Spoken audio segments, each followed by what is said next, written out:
ए B, क्योंकि AD is basically side adjacent to the angle that we are going to find out. यहाँ पे 30 degree है, इसका adjacent side ये है और इसका हाइपोटेन्यूज ये रहा, तो यानी कि रूट अंडर ये कितना वैल्यू एडजेसेंट साइड का वैल्यू √3a/2। ओके, और हाइपोटेन्यूज कितना हो गया अपना, हाइपोटेन्यूज अपना हो गया a। तो अब जब कैलकुलेट करके सिंप्लीफाई करके cos 30 कितना हो गया √3/2। सिमिलरली tan 30 का वैल्यू कितना होगा, tan 30 is equal to opposite side upon adjacent side. तो opposite side equal to a/2 आया, फिर adjacent side is equal to √3a/2। तो ये वैल्यू नीचे था 2, तो उसको ऊपर लेके गया, सिंप्लीफाई करके उसका वैल्यू कितना आ गया 1/√3। ओके, अब देखो sin 30 निकल गया।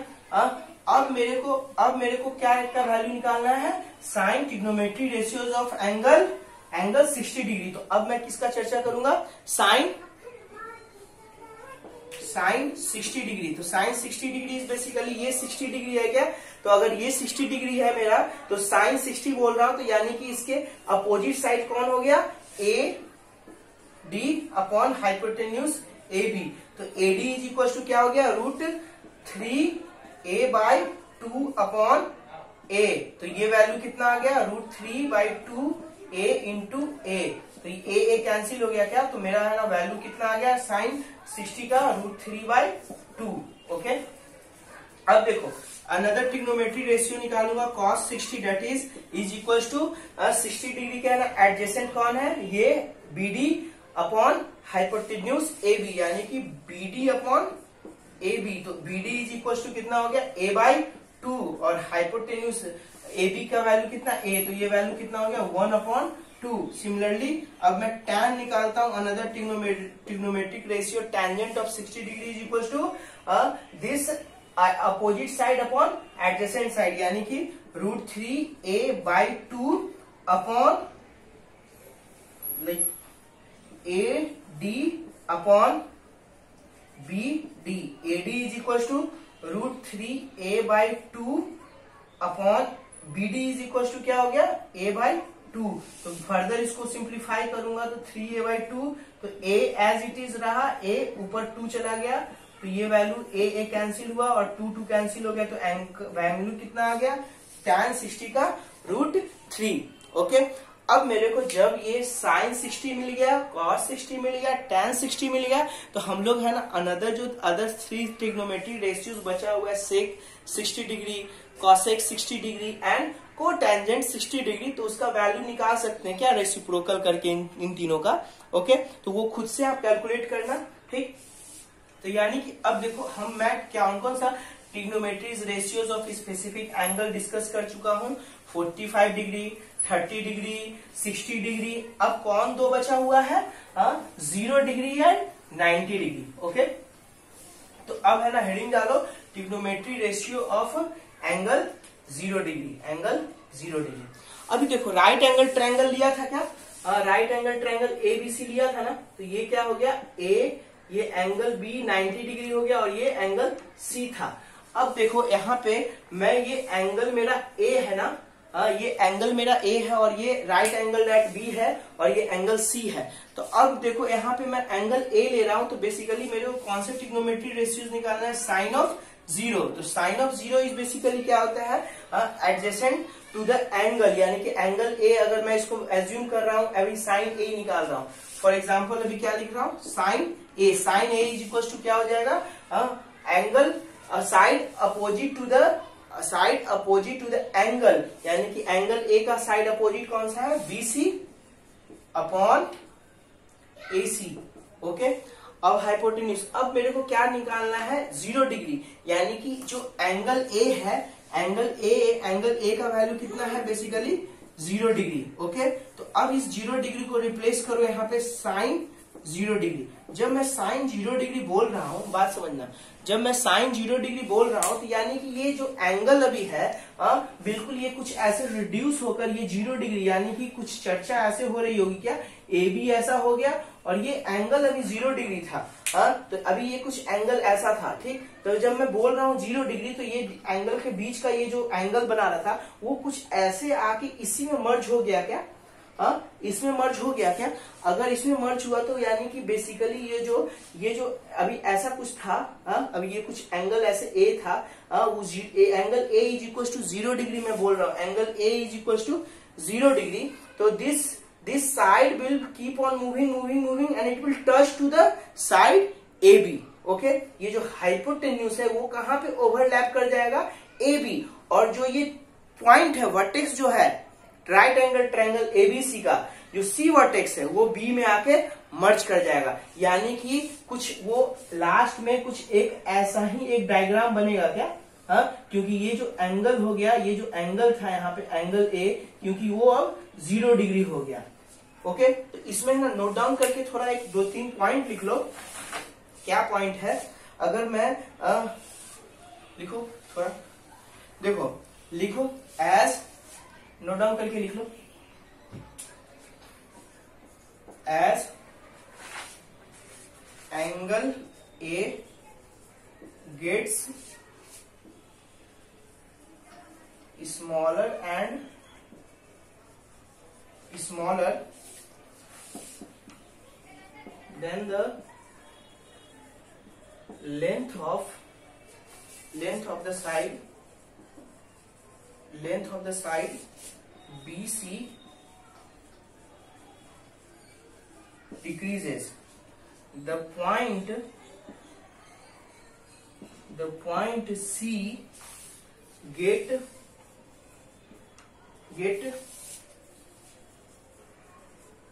closer to point B. Finally, angle A becomes very close to angle A becomes very close to 0. Okay, and AC becomes almost the same, and AC becomes almost same as AB. Okay, ऐसा कुछ हुआ। ठीक, तो अब देखो यहाँ पे मैं क्या बोल रहा हूँ, जनरली ये जो A है, एंगल A को मैं अप्रोच कर रहा हूँ, बेसिकली एंगल A है मेरा 0 डिग्री बन रहा है, एंगल A 0 डिग्री बन रहा है। तो ये जो वर्टेक्स C था वो वर्टेक्स B के साथ ओवरलैप कर गया, और ये जो साइड हाइपोटेन्यूज था बिल्कुल वो आके ओवरलैप AB पे किया। यानी कि अगर कुछ ऐसा हो रहा है तो अब बताओ BC इज इक्वल टू क्या हो गया? अगर ये है ना, ये जो साइड है, ये जो C वर्टेक्स B पे आके मिला, तो यानी कि ये BC इज टेंड्स टू क्या हो गया? 0 हुआ ना, क्योंकि ये जो साइड था वो आके खत्म हो गया ना, क्योंकि वर्टेक्स है ना C पे जाके C अब यहाँ पे ना होकर ये वर्टेक्स B पे ओवरलैप कर गया। तो ये जो साइड था वो धीरे धीरे कुछ आके ऐसा मर्ज किया होगा, और ये अब ट्रायंगल कैसा हुआ? A और B, यानी कि यहाँ पे ही वर्टेक्स पे ओवरलैप कर गया C। तो ये बताओ, ये जो लेंथ था अब वो लेंथ 0 हो गया ना, तो टेंड्स टू 0 हुआ। तो यानी कि बोल सकता हूँ क्या? 0। और AC अब क्या हो गया? AC is as it is AB। तो ये बताओ 0 अपॉन समथिंग क्या होता है? वो 0 होता है ना। ओके, 0 अपॉन समथिंग क्या होता है? 0 होता है, यानी कि साइन A, यानी कि A अब क्या था? 0 डिग्री, तो वो वैल्यू क्या हो गया? 0। ओके, अब देखो साइन A 0 हो गया। अब हम लोग निकालते हैं कॉस 0। ओके, कॉस 0, तो कॉस 0 इज इक्वल टू क्या होगा? कॉस 0, यानी कि एंगल अब A आपका 0 था तो ये होगा AB अपॉन AC। अब बताओ, ये है ना AB तो एज इट इज रहा, लेकिन AC आके मर्ज कर दिया AB में। जब मर्ज किया तो यानी कि AC is equal to AB हो गया क्या? तो मैं लिख सकता हूँ क्या? AC is equal to AB। तो ये दोनों इक्वल हो गया ना, तो ये दोनों कैंसिल आउट हो गया, यानी कि 1 हो गया। यानी कि cos 0 degree is equal to 1, cos 0 degree is equal to 1 answer आया। फिर अब हम लोग क्या निकालने वाले हैं? tan 0 डिग्री, tan 0 डिग्री यानी कि tan A इक्वल टू क्या हो जाएगा? tan अगर मैं अभी एंगल ए ले लूं, तो tan A is equal to क्या हो जाएगा, दिस CB अपॉन AB। अब बताओ A अभी कितना एंगल हो गया, angle A is equal to कितना टेंस कर गया, 0 डिग्री। यानी कि A को रिप्लेस करके मैं लिख सकता हूँ क्या, 0 डिग्री। जैसे 0 डिग्री लिखा तो CB का वैल्यू कितना था, CB का वैल्यू 0 हो गया था ना, और AB एज इट इज रहा, तो यानी कि वैल्यू क्या हो जाएगा, 0 upon something is equal to 0। Similarly अगर मैं कैलकुलेट करूं कॉसेक 0 डिग्री, तो cosec 0 is equal to 1 upon sine 0 degree. अब साइन 0 यानी कि 1 अपॉन 0 हो गया ना, क्योंकि साइन 0 का वैल्यू क्या किए थे, 0 कैलकुलेट किए थे ना, तो वो साइन 0 यानी कि 1 अपॉन 0 क्या देगा, वैल्यू क्या दे देगा, अनडिफाइंड। यानी कि कॉसेक 0 डिग्री का वैल्यू कितना होता है, अनडिफाइंड होता है। ओके, क्या होता है, अनडिफाइंड होता है। फिर सिमिलरली अगर मैं लिखूं सेक ऑफ 0 डिग्री, तो ये क्या होगा, 1 अपॉन इनवर्स ऑफ, क्योंकि रेसिप्रोकल होता है ना कॉस का, सेक रेसिप्रोकल किसका होता है, कॉस का होता है। तो sec 0 degree is equal to 1 upon cos 0, तो ये वैल्यू क्या होता है, 1 अपॉन 1 इक्वल टू 1। ओके, यानी कि सेक 0 डिग्री की इज इक्वल टू 1। अब सिमिलरली एक अनदर ट्रिग्नोमेट्री रेशियोज बचा, कौन सा, cot 0 degree. Cot 0 degree is equal to 1 upon tan of 0। 1 upon tan of 0 क्या होता है, tan 0 इज इक्वल टू 0, यानी कि 1 अपॉन 0, यानी कि 1 upon 0 means it is undefined. यानी कि कॉट 0 डिग्री कितना वैल्यू होगा, अनडिफाइंड आता है। क्या आता है, अनडिफाइंड आता है। ओके, तो हम लोग ना अभी है ना 0 डिग्री डिस्कस कर लिया, 30 डिग्री डिस्कस कर लिया, 45 कर लिया, 60 कर लिया। अब हम लोग का कौन सा बचा, 90 डिग्री डिस्कस करने के लिए। ओके, तो अब नेक्स्ट हेडिंग डालो, नेक्स्ट टॉपिक क्या है पढ़ने को, trigonometry ratios of 90 degree. Trigonometry ratios of 90 degree.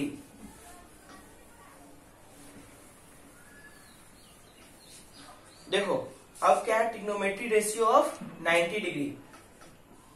तो अभी है ना आप लोगों ने देखा ये एंगल क्या था अभी, ये एंगल अभी है ना 0 डिग्री कैसे बना था, एंगल ए अभी मैं अभी ट्रिग्नोमेट्री रेशियो 0 डिग्री डिस्कस किया तो ये एंगल ए था ना, वो बिल्कुल है ना BC C आके एकदम बिल्कुल B के साथ ओवरलैप कर लिया। अब बताओ एंगल ए अगर मैं बोल रहा हूं angle A tends to 90 degree, यानी कि अब जो एंगल ए है ना ये अभी कैसा है, सम एक्यूट एंगल है, लेकिन ये अभी क्या बोल रहा हूं कि ये 90 डिग्री टेंड करे। तो यानी कि ये धीरे धीरे अगर ये अप्रोच करेगा और बी वर्टेक्स पे आ गया, अगर ये वर्टेक्स ए बी वर्टेक्स पे आ गया तो वो कैसा बना देगा, 90 डिग्री एंगल बना देगा। कैसा बना देगा, 90 डिग्री। तो यानी कि ये जो ए है अभी वो जाते बिल्कुल ओवरलैप होके कुछ धीरे धीरे ओवरलैप हो रहा होगा, यानी कि अभी कुछ ए ऐसा है तो फिर धीरे ऐसा हुआ होगा, फिर कुछ ऐसा हुआ होगा, इवैल्यूएशन होता हुआ होगा, और कुछ ऐसा होते हुए फिर और कुछ पास आया होगा, फिर कुछ और पास आया होगा, ऐसे करके पास आता गया और फिर एक समय ऐसा आया होगा कि ये जाके बिल्कुल बी के साथ मर्ज कर गया होगा। क्या हो गया होगा, मर्ज कर गया होगा, यानी कुछ लास्ट में ऐसा डायग्राम बन गया।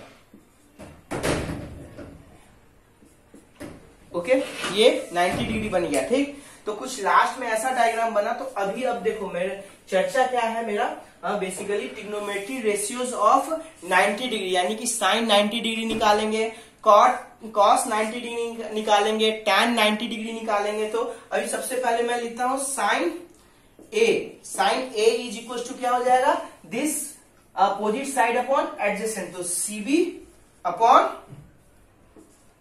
AC। अब बताओ अगर मेरा ट्रायंगल अभी एंगल 90 डिग्री, अगर angle A tends to 90 degree हुआ, अगर angle A is equal to tense to 90 degree हुआ, तो यानी कि CB का वैल्यू क्या हो गया, CB तो एज इट इज रहा, लेकिन अभी ये जो वर्टेक्स था ए जो मेरा वर्टेक्स था वो जाके B के साथ ओवरलैप कर गया ना। जैसे B के साथ ओवरलैप कर गया तो अब है ना AC कैसा हो गया, बिल्कुल ओवरलैप कर रहा है CB पे, यानी कि AC is equal to CB हो गया ना। तो ये दोनों कैंसिल आउट होगा, ये 1 हो गया। ओके, ये 1 हो गया। सिमिलरली मैं बोलूं cos 90 डिग्री, यानी कि A क्या है 90 डिग्री। अब cos 90 डिग्री बोलूं तो cos 90 degree is equal to AB upon AC। अब बताओ AB तो है ना बिल्कुल ये जाके मर्ज हो गया ना, A तो B के साथ मर्ज हो गया, तो ये जो लेंथ था अब ये लेंथ बिल्कुल अप्रोचिंग टेंस टू 0 हो गया ना। ये क्योंकि है ना A क्या कर रहा है 90 डिग्री बना रहा है, एंगल A कितना बना रहा है 90 डिग्री बना रहा है। तो यानी कि ये जो एंगल है वो बिल्कुल अप्रोच करते हुए वर्टेक्स B पे जाके वो लाई करने लगा, ओवरलैप कर गया। एंगल जो वर्टेक्स A है ना B पे ओवरलैप किया, जैसे ही B पे ओवरलैप किया तो अपना वैल्यू जो था अब AB एज इट इज रहा, सॉरी AB 0 हो गया और AC एज इट इज रहा, और जो कि इक्वल टू BC हो जाएगा। जैसे इक्वल हुआ तो ये 0 upon something is equal to 0, यानी कि cos 90 का वैल्यू कितना होगा 0 होगा। अब मेरा नेक्स्ट होता है tan 90 degree. tan 90 degree is equal to क्या होगा, this opposite side upon adjacent, यानी कि CB अपॉन AB। ओके, अब बताओ देखो यहाँ पे बात समझो, CB अपॉन AB था ना, तो CB मेरा क्या हो गया, CB तो एज इट इज रहा, लेकिन AB मेरा क्या हो गया, AB क्या हो गया था 0 आ गया था। तो ये बेसिकली क्या होगा, something numerator upon something denominator, और डिनोमिनेटर में जब 0 होता है तो वैल्यू क्या हो जाता है अनडिफाइंड। क्या होता है अनडिफाइंड, यानी कि tan 90 degree is equal to undefined. Okay, tan 90 degree is equal to undefined. तो ये सब जो प्रोसीजर में फॉलो कर दिया, तो अब उसके बाद आप खुद से कैलकुलेट कर लेना। कॉसेक मैं एक cot 90 डिग्री कर देता हूं, तो cot 90 degree is equal to 1 upon tan 90 degree. tan 90 degree तो मैं लिख सकता हूँ क्या CB अपॉन AB, तो इसको लिख सकता हूँ क्या CB अपॉन AB। यहां से क्या होगा AB न्यूमरेटर में चला जाएगा और CB डिनोमिनेटर में रहेगा। तो AB का वैल्यू कितना आया बताओ, AB इज इक्वल टू क्या है 0, क्योंकि A 90 डिग्री टेंड कर रहा है ना, एंगल A क्या कर रहा है 90 degree, acute angle 90 degree tend कर रहा है। तो AB का वैल्यू कितना हो गया, क्योंकि ये जो साइड था वर्टेक्स A B में जाके ओवरलैप किया, तो ये जो साइड था आपस में जाके मर्ज कर गया बिल्कुल वर्टेक्स B पे, तो ये साइड कितना हो गया 0 अपॉन CB। तो ये वैल्यू कितना देगा 0, यानी कि cot 90 is equal to 0 value आएगा। ओके, हाँ ठीक। तो वैसे ही है ना, सिमिलरली हम लोग कैलकुलेट कर लिए trigonometry ratios of some specific angle 0 degree 30 degree 45 degree 60 and 90 degree. अब आपको है ना टेबल में कल है ना आपको डायग्राम में बिल्कुल एक बता दूंगा कि टेबल में बना के कि साइन A अगर 0 होता है, sine 0, sine 30, sine 45, sine 60, sine 90, ऐसे करके मैं आप लोग को एक कल टेबल बताऊंगा, उसको आप लोग नोट डाउन कर लेना। ठीक, आज के लिए नहीं, थैंक यू।